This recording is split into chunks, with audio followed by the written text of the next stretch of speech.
HammondCare, everyone, and thank you for joining us today for the launch of our Dementia and Spiritual Care Short Guide. I wanted to sincerely thank all those who collaborated with us to bring this to life. Collaboration with our members, researchers, and other peak bodies is part of our DNA at Meaningful. I'd also like to thank Gwenda Darling, an advocate living with dementia, who contributed to the guide, and Holly Markwell from the Dementia Centre for joining us as special guests. Evidence demonstrates that spiritual care can help people living with dementia maintain their identity, feel heard and validated, and foster connection with others, nature, creativity, and something bigger than themselves, including faith. And I know these things are important to you. This short guide at its heart is a practical resource, and it's intended to complement other guides and resources available about dementia and spirituality. We've developed this one as a flip book that it's interactive and is able to be updated into the future. So you'll always have the most up-to-date resource from us. Against the backdrop of aged care reform in our sector, spiritual care is an essential aspect of person-centred care that enhances the quality of life for people living with dementia. Thank you, Jack, for your work on this guide, and to all of you attending or watching this on replay. I'm delighted you could join us, and thank you for the work that you do. I'll hand over to Jack's capable hands for the rest of the launch. Bye.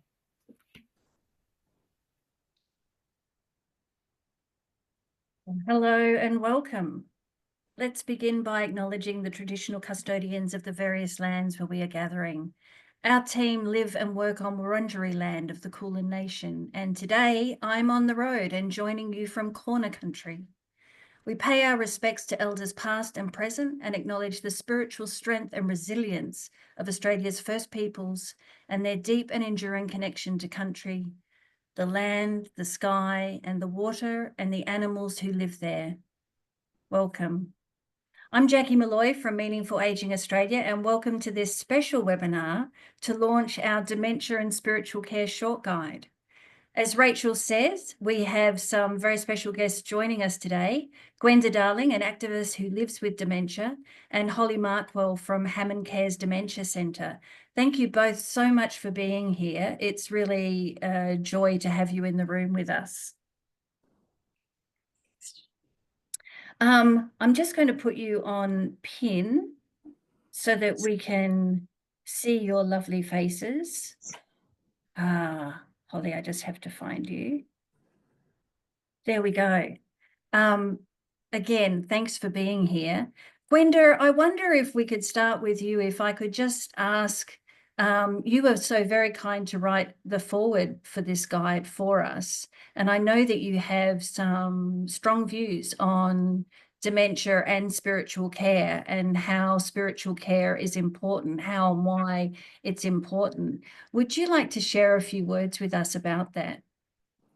Thanks, Jackie. I just feel really strongly that as my dementia has progressed, the essence of who I am hasn't changed. Over lifetime, we develop values and beliefs. And spirituality is not what you've been taught in church or in your culture. It's the essence of who you are. And spiritual care is about meeting people where they're at, whether it is their actions or whether it is their way of being on a particular day. It's really, really important that we meet people where they're at. And, you know, I really think with more education, we need a lot more education in the dementia space to understand what meaningful interactions and hope are for people living with dementia. It's too easy to say you've got dementia and be written off. And I think encouraging people to look at their values. What do they value in life right now? What do they value in life, not only today, but what do they value right now? Because living with dementia, it's constantly an evolving adventure. Some people call it a journey, but that's just towards the end. I think if we look at it as an adventure every minute, and where are you at in that minute of that adventure? And can you meet me where I'm at in that minute? I also think that we need to look at the loss and grief. There is huge loss and grief for the person living with dementia, and I often don't think that that's recognised. And what may be seen as actions can actually be acting out some pain. And I do think that this loss and grief contributes to loneliness and isolation. And often we feel terribly lonely, even though we're not alone. We can be surrounded by people but feel terribly lonely because nobody really understands where we're at on a day-to-day, minute-to-minute basis. And if we're going to help people to age meaningfully, particularly those living with dementia, we need to acknowledge where they're at that time. Just because I felt this way yesterday may not mean that I feel that way about you today. And if I've got one message, that would be it. Please help me age meaningfully by meeting me where I'm at the time. Wow. Yeah. Thank you, Gwenda. I mean, I think, as you're speaking, I'm thinking one of the hallmarks of spiritual care is being present. But we always sort of put that on the person who's delivering the spiritual care, if you like, to be present. We're forgetting that it's about also what is happening in that present. Yeah, that's I can see you nodding there, Holly. Would you like to participate in this conversation? There's lots of things firing off in my brain around this, and Gwenda's words there, if I can just pick up on them, because Gwenda just said it beautifully. That spirituality is the essence of who we are, and that always takes me back to that concept of personhood, which really lies at the absolute foundation of relationship-based approaches. And too often, I think many people who are interacting with a person who's living with dementia underestimate the power of their own presence and actually being genuinely with that person. Because that sense of connectedness, to me, is a really core part of spirituality, and seeking meaning is connectedness, whether that's connectedness to self or to others or to community, to land, air, sea, water, as you beautifully put it in your acknowledgement, or to art or music, or whatever it is. There are so many different ways here. The need to seek and express that meaning and purpose, as everyone on screen knows, just doesn't go when there's a diagnosis of dementia. And I think this is just such a rich and profound area. And I'm very, very happy to see that this guide has been produced and that we can then use it to really create that ripple out effect. Speaking of ripple out, it's about to rain very heavily and I'm outside under a tin roof. So do excuse me at the moment. It's a beautiful sound. Makes my soul sing, frankly, but yeah, it might get a little noisy. If so, I'll pop myself on mute. But yeah, look, I just, we also had a conversation, Gwenda and I, about that dreaded word behaviour that we use so often in working alongside people with dementia. And even just if we take it out of that behaviour paradigm and think about the well-being of the person, I think we're really starting to push into territory here, thinking about spirituality and arguably the expression of sexuality at the same time as core to the essence of our being. I think we are really starting to spread out into much more profound material in how we do this. We've got a long way to go. So we need guides like this to help break it down for us. I mean, while writing the guide, and realizing that I can only pull on, to use a bit of an analogy from Gwenda's words, I can only pull on what happened yesterday. I can only pull from the interviews that I had yesterday. the research that's been completed yesterday. Like there's nothing there that's going to keep up as fast. So that's one of the reasons why we wanted to create a format that we could constantly update and have be interactive, so that as changes are made to, for example, how we use language, and we have better understandings of certain practices, that we can reflect that in this guide and make it truly relevant all the time. So there won't be that lag that normally, resources will have when they've been traditionally published.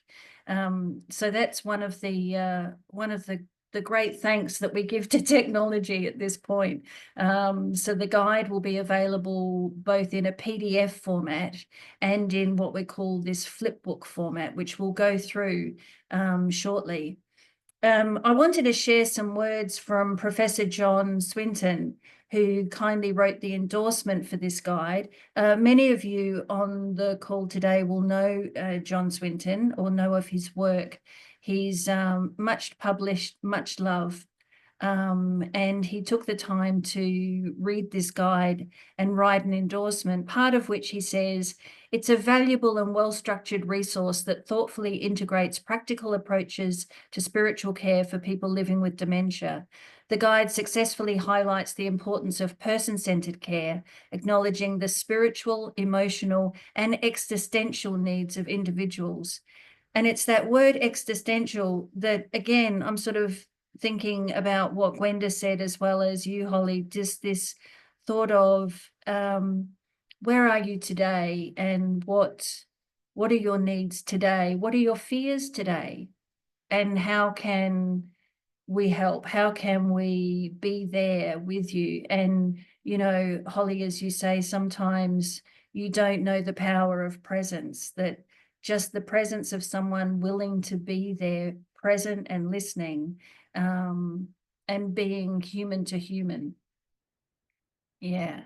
John Swinton has some beautiful words to talk about personhood and identity, and how those concepts have been in the past fractured by how we've looked at dementia, how we've treated dementia as a society, how we've treated people living with dementia, how that fractures fundamentally these notions and concepts of personhood and identity, and how important, vital, critical it is that we recognize and acknowledge once and for all that the person living with dementia is their identity.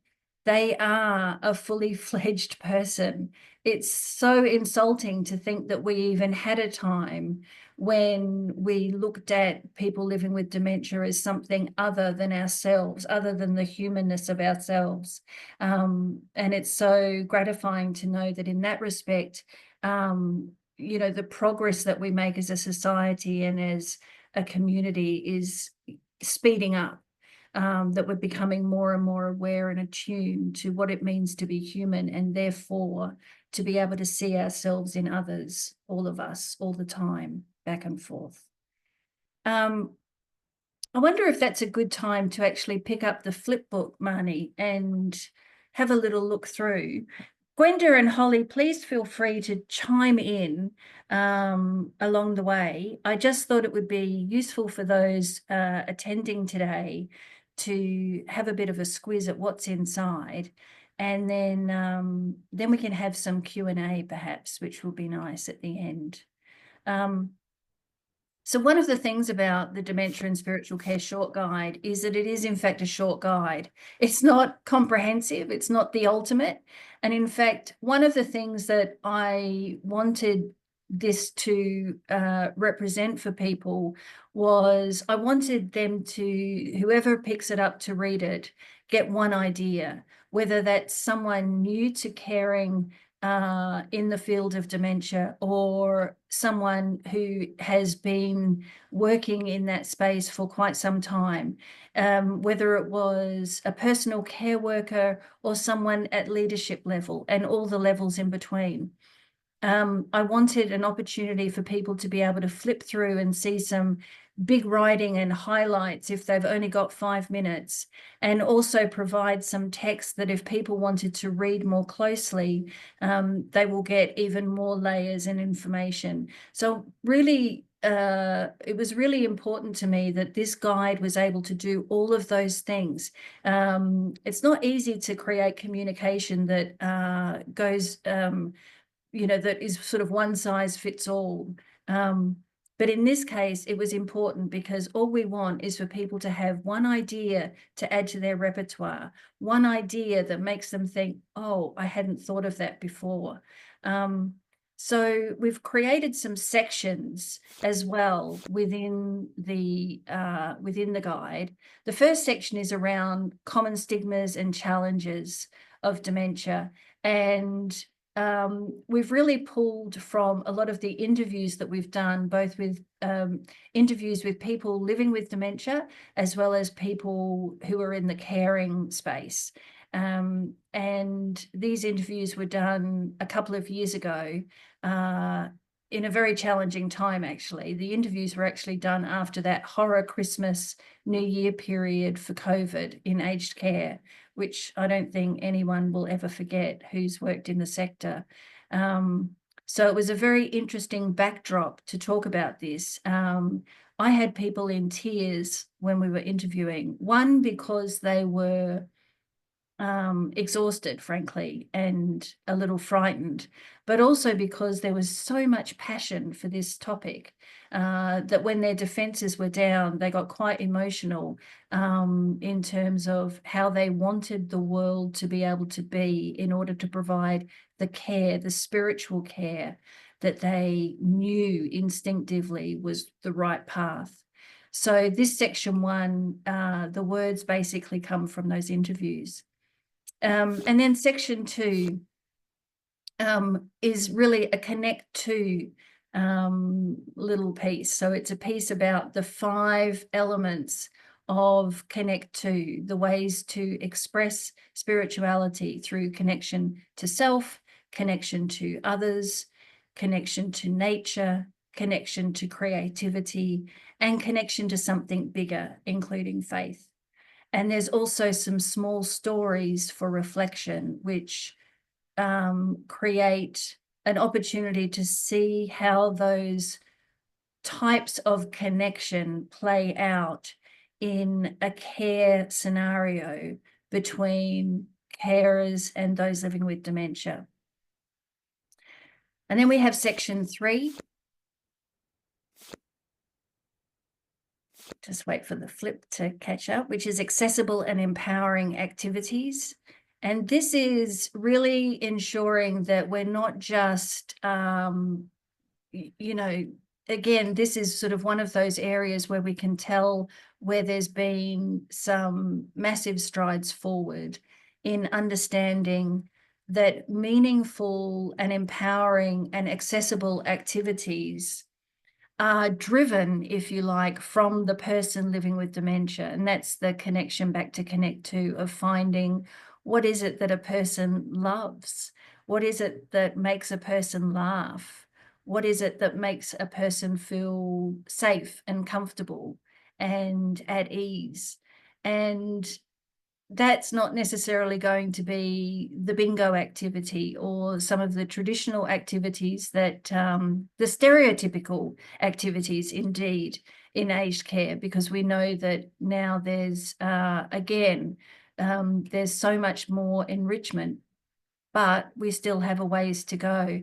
So thinking through the model of what is a meaningful activity, the characteristics of a meaningful activity, and what some of those activities might look like, as well as some thought starter questions. Marnie, if you just turn that 1 page, you'll see this format throughout the guide where there's examples of activities, there's stories that we've heard from both residents or those receiving care, and thought starters to promote thinking about what could happen in the place where you work. What are we up to now? Section 4, I think. Is that right? I've lost count. Section 4, I think, is Respectful relationships and cultural safety, of course it is. So there's quite a big piece in here about cultural safety. That's one of the important areas in the new revised aged care quality standards. So getting clear on cultural safety. For those of you who are members, we actually have an important community of practice coming up at the end of the month around cultural safety.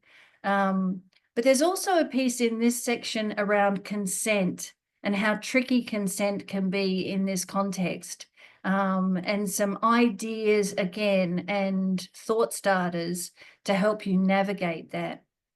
And then towards the end, we have section 5, which is from a leadership perspective, and that's around organisational support. So that's things that can be done at an organisational level and organisationally wide to create the kind of support and structure that allows for spiritual care to flourish. So again, as I said at the start, this is, for someone in a leadership position or someone who's willing to go into bat for a particular idea, this is where those kind of ideas live, where there are thought starters, types of actions that can be taken, etc. And then right at the end, we have our bibliography and resources. So the bibliography is all of the articles that I've looked at in order to be able to write this guide. There are some crackers in there, people. So if you enjoy reading articles, I highly suggest you look at the bibliography. I believe now they are all linked in this flip book. So that's another way that this is interactive. And then we've got the Meaningful Aging Australia publications and resources. You can see that they are all linked. All our various related and relevant resources, as well as just general portals. Towards the end there, you'll see those graphics that lead you to audio files, video files, etc. So that indeed is the short guide in a snapshot. But I'd love to open up now for questions, comments, observations about the guide, about the need for the guide, about your own experience, taking an opportunity to speak to Gwenda or Holly. So please either come off mic or put it in the chat.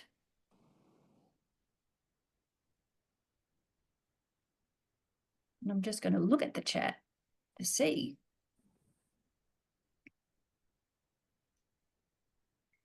Can I Leanne. just... Oh, go Gwenda, yes. I was going where you were going. Leanne said about animals, such a help with the presence and connection. Animals are the perfect example of the essence of who they are. Yeah. And being where they're at, but having their unmet needs and needing them met. And I think that they're a true example of that. You see the response of genuine warmth, love, happiness, the response of sadness. Yeah. Can I keep going with Leanne? Yes. There is somebody at the moment at Monash under Anita Go doing a PhD on the effect of trauma and dementia. Liam Borelli is his name. I think his surname is Borelli. Wow. But he's one of Anita's students, and I participated in some of his research. It was so interesting because we all know how trauma affects the developing brain of the child. So I think it leads on that trauma is one of the impacts in the factors of people living with dementia. One of the things that I've just seen, which we haven't talked about yet, is how do I get a copy of this, please? If you are a member of Meaningful Aging Australia, which is to say, if you work for a member organisation, or if you are a professional affiliate or an individual supporter, is that right, Marnie? If they're an individual supporter as well, they get a copy of this for free? Professional affiliates and business affiliates and business affiliates. That's what I'm thinking. Other people can purchase this resource. And I believe it is $50 from our website. Excuse me. Emily, can I read your comment out? I'm a parish priest and I have questions in two directions. One is about the work I do in residential aged care, taking services, visiting, that kind of thing. In both areas, I feel extremely poorly equipped as if the church has not even been having a conversation about the lack. Is this resource going to be helpful to me in thinking about those kinds of questions? I think it would be. I think if nothing else, it would help to clarify for yourself what you believe and what you want to advocate for. So I think at the very minimum, it would do that. But I also think it would give you language and ideas to equip yourself to have the conversations to make change. So in that respect, I think, Thank you. That's helpful. yeah, good. Thank you, Carolyn. Can I just say hi, Emily? I hope you still got my contact. I can talk to you anytime you like. Nice. What about volunteers? Di, do you want to come off mic and ask that? Give us some more context. Sure. I've been a volunteer for quite a few years in with Lifeline Australia, as well as Calvary Cogra with palliative care patients. So just wondering how I would get a copy of that. I'm prepared to pay the $50 if I need to, but I'm just wondering if there are copies available of volunteers like myself. Yeah, no, absolutely. And in fact, one of the things that I would suggest to get it would probably be to talk to Marnie, because Marnie can also talk you through potentially the other options for you to gain more access to some of our other resources as well. Well, that'd be fantastic. Thank you. Yeah, so I think that might be useful. The email address for, well, when you registered, I think you would have got all the contact detail on those emails. So you could go back to any of those emails to see. But the email address is admin@meaningfulage.org.au. Almost had it. Almost. Like I was this close. Thank you for that. Appreciate that. Irene says, I Remember Better When I Paint is a documentary narrated by Olivia de Havilland about the positive impact of art and other creative therapies for people with Alzheimer's. Yes, and indeed we have our own creative therapist in the house, Gillian Schultz, who knows very much and has spoken to us on a number of occasions about the impact and help of creative therapies. Kathy says, I see this guide as having great impact on my spiritual care practice. Thank you, Kathy. That is exactly what we want. That's exactly what we want. Marnie's popped in the email address for herself. Di, did you say you work at Calvary Cogra? Calvary is a member, so you're entitled to a free guide. Oh, okay. Yeah, I'm volunteer. I volunteer there in palliative care. I think that would still count. Yeah. Yeah, I think that would still count. Okay. So again, give Marnie a call and just, Okay. or give her an email. Yeah. Right. Thanks. Kay Blake, I am a trained art therapist and also work as a pastoral practitioner in aged care settings. I think what Gwenda spoke to of being present and the power of your presence is everything, and to never give up on people, as how someone may be responding on one day, i.e. non-responsive, may shift and change according to how they are today. Yes. Is Catholic Healthcare a member? I believe the answer is yes.